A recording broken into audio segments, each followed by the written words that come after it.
সত্যি কষ্ট লাগছে, সত্যি খারাপ লাগছে। শুধু একটা কথা, পাপ করছো, ছোট ছোট করে করতে করতে এত বড় অন্যায়, এত বড় পাপ করো না, যেটা ঢাকতে গিয়ে হাজারটা পাপ করতে হয়। আমাদের কাছে এক একটা শিক্ষা, জীবনের শিক্ষাগুলো এইভাবেই নিতে হয়।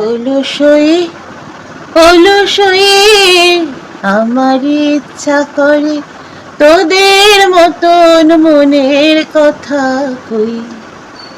অলসই সব মনের কথা কি আর মুখে বলা যায়? সংগ্রামেই লেখা থাকে অনেক কথা, জীবনের বঞ্চনার কথা, জীবনের মার খাওয়ার কথা।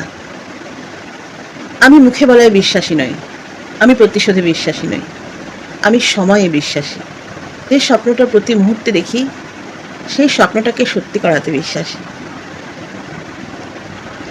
যদি কখনো ভাবতাম যে আমার সাথে যে বঞ্চনা হয়েছে, যে প্রতারণা হয়েছে, তার প্রতিশোধ নেব, তাহলে তো সংগ্রামটা অন্যরকম হতো।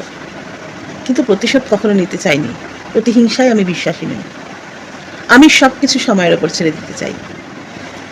সময় সে যখন গুরু দায়িত্ব নিয়ে বসে আছে, আমি কি একটা তুচ্ছ মানুষ? আমার তো কোনো ক্ষমতাই নেই। সময় যেটা চাইবে সেটাই হবে, আমি জোর করে কিচ্ছু করতে পারবো না। তাই প্রতিনিয়ত নিজের স্বপ্নকে বুনে চলেছি। চলো আজকের অ্যাফার্মেশনটা করে নিই। We are healthy, wealthy and perfect. আজকে একজনকে দেখে বড় খারাপ লাগছে। একটা সময় এই মানুষটা বিশাল জনসমর্থন নিয়ে সর্বসমক্ষে এসেছিলেন, এবং তখন সত্যি তার মধ্যে একটা মমতাময়ী রূপ দেখেছিলাম। ভালো লেগেছিল, কোথাও একটা নীতি আদর্শগত তফাৎ থাকলেও ভালো লেগেছিল। আর আজকে তাকে সেই জনসাধারণ সবার সামনে যেভাবে অপমান করছেন, সত্যি কষ্ট লাগছে, সত্যি খারাপ লাগছে।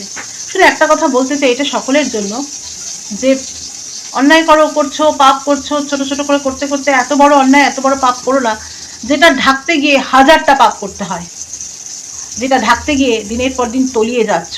এমন পাপ কেউ করো না, এমন অন্যায় কেউ করো না।